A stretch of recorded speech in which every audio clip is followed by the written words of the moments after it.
남편 때문에 못 살겠어요. 내가 골라서 한 집에 살고 있으니 말은 못하지만 어쩔 때는 내가 참 미쳤지. 어찌 저런 것을 골랐을까 싶을 때가 있습니다. 자존심은 어찌 그리 센지 누가 자존심을 건드는 말을 했다간 아주 난리가 납니다. 퇴직하고 난 후 남편의 성화에 못 이겨 시골로 내려온 지 8개월째입니다. 남편하고는 하루가 멀다 하고 입씨름을 하거든요. 그래도 이상한 건 그 싸움 끝에 꼭 밥은 제가 짓습니다. 그게 습관이 된 건지 체념인지 저도 잘 모르겠어요. 여러분, 안녕하세요. 인생골 사랑방에 오신 걸 환영합니다. 다음 이야기를 시작하기 전에 힘들고 돈 드는 일 아니니 구독과 좋아요 꼭 한 번씩만 눌러주세요. 조그만 관심이 영상 제작에 큰 도움이 됩니다. 남편 이름은 만수예요. 이름처럼 복 마느라 지었다는데 복은커녕 사고만 많았습니다. 술만 조금 들어가면 세상이 자기 것이라도 된 듯 호기를 부리고 없는 돈도 마치 금고에 쌓여 있는 듯 허풍을 떱니다. 내가 젊을 땐 말이야. 버스도 몰았다니까. 그 자랑을 몇 번을 들었는지 모릅니다. 그런데 친구 관광버스를 한번 운전해 본 것을 가지고 평생 자랑처럼 떠벌린답니다. 그날도 그랬어요. 저녁 준비를 해놓고 TV를 보고 있는데 대문 밖에서 쿵쾅거리는 소리가 들렸어요.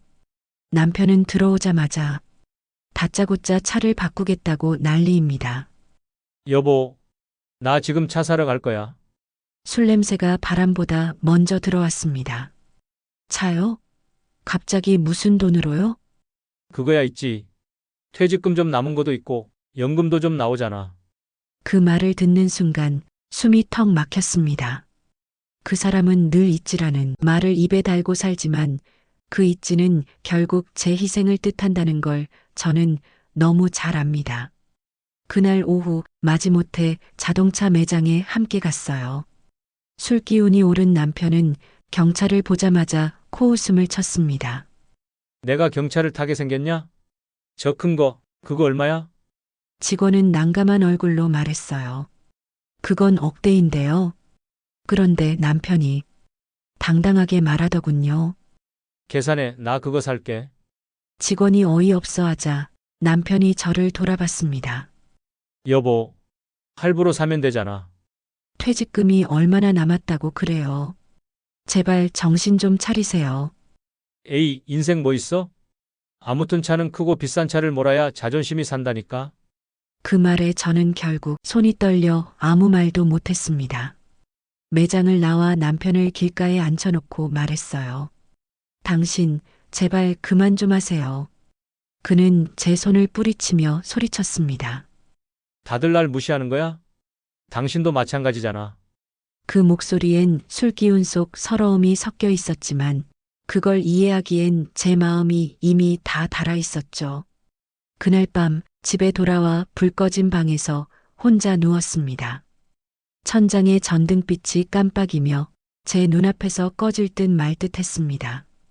그 불빛이 꼭 제 인생 같았어요.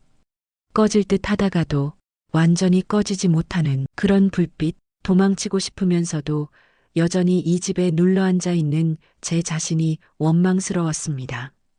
다음 날 아침 남편은 아무 일 없었다는 듯 밥상을 받으며 말했어요.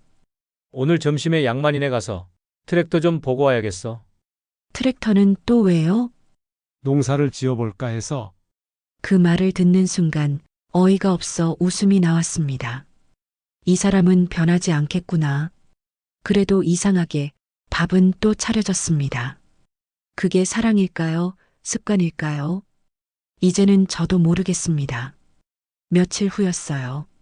아침부터 남편이 전화를 붙들고 소리를 지르더니 대문 밖에서 낯선 엔진 소리가 들렸습니다. 이게 뭐예요? 제가 묻기도 전에 트럭 한 대가 마당으로 들어왔고 그 위에는 큼지막한 트랙터가 실려 있었어요. 남편이 배시시 웃으며 말했죠. 대출 조금 남은 걸로 샀어. 이제 우리도 농사 좀 지어보자고. 그 말을 듣는 순간 머릿속이 새하얘졌습니다. 우리는 농사 짓는 사람도 아니고 논도 없는데 트랙터라니요. 이걸 어디다 쓸 건데요?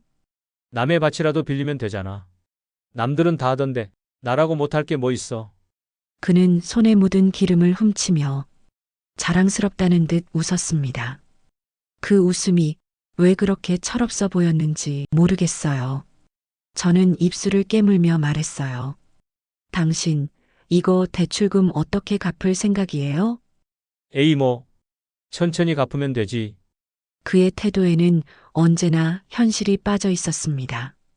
나는 차가운 눈으로 그를 바라보다가 결국 한마디를 던졌어요. 당신은 늘 그래요. 책임질 생각은 안 하고 자존심만 챙기죠.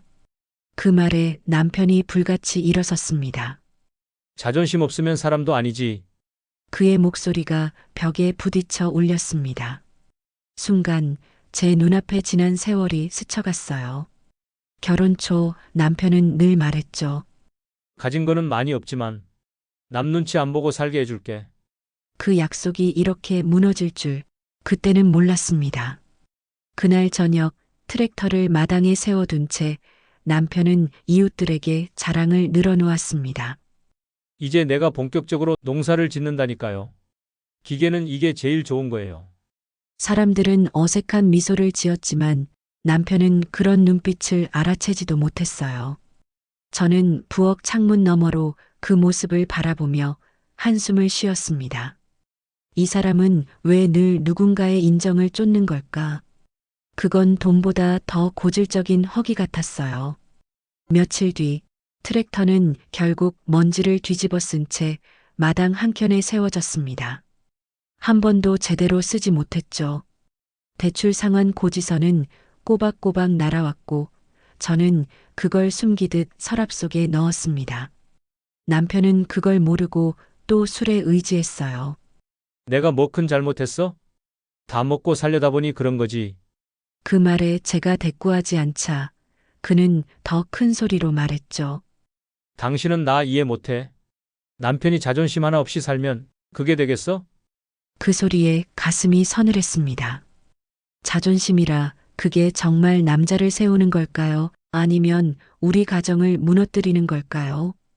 그날 밤 남편은 술에 취해 트랙터 시동을 걸더니 어둠 속으로 나갔습니다. 어디 가요? 소리쳤지만 대답이 없었죠. 잠시 후 멀리서 쿵 하는 소리가 들렸습니다. 달려가 보니 논둑 옆에서 트랙터 바퀴가 빠져 있었어요. 남편은 흙탕물에 앉아 허탈하게 웃고 있었습니다. 괜찮아, 괜찮아. 그냥 조금 빠진 거야. 그 말이 왜 그렇게 서글프게 들렸는지 모르겠어요. 그 순간 저는 깨달았습니다. 이 사람에게 자존심은 방패가 아니라 굴레라는 걸요. 그 굴레를 벗기 전엔 아무리 손을 내밀어도 닿지 않겠구나 싶었습니다. 집으로 돌아와 이불을 덮는데 눈물이 저절로 흘렀어요.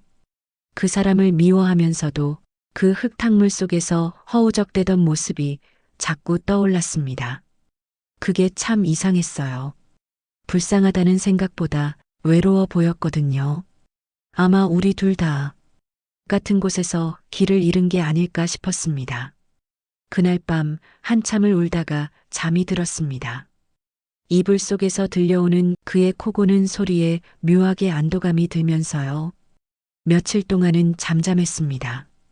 트랙터도 마당 한켠에서 녹이 슬며 앉아 있었고 남편도 모처럼 조용했어요. 저는 속으로 이제 좀 정신을 차렸나 보다 했죠. 하지만 그 평화는 오래가지 않았습니다. 그날은 비가 내리던 오후였어요. 이웃댁 잔치에 초대받아 함께 가기로 했죠.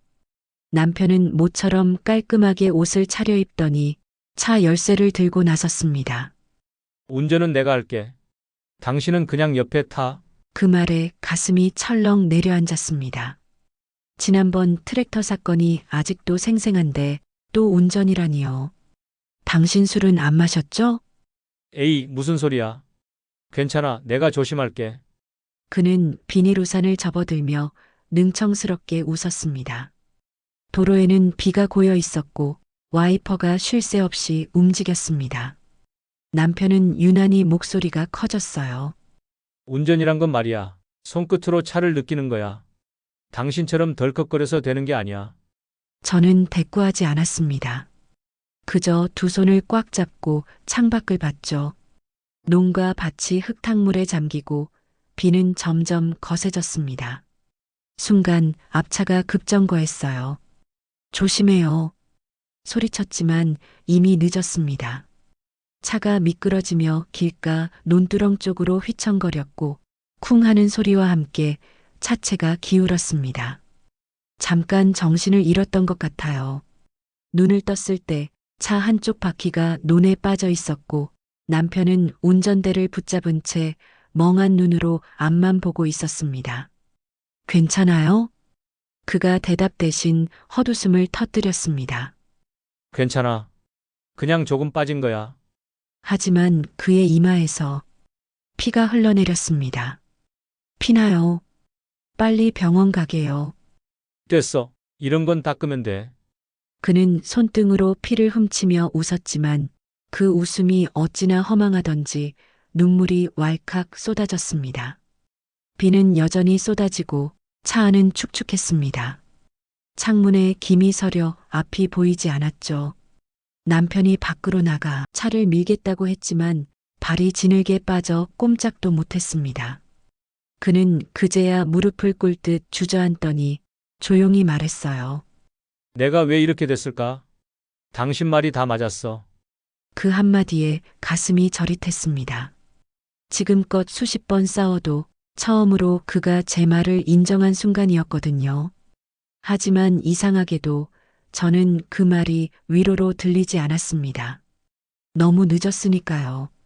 잠시 후 지나가던 트럭이 멈춰 서고 사람들이 도와 차를 끌어올렸습니다.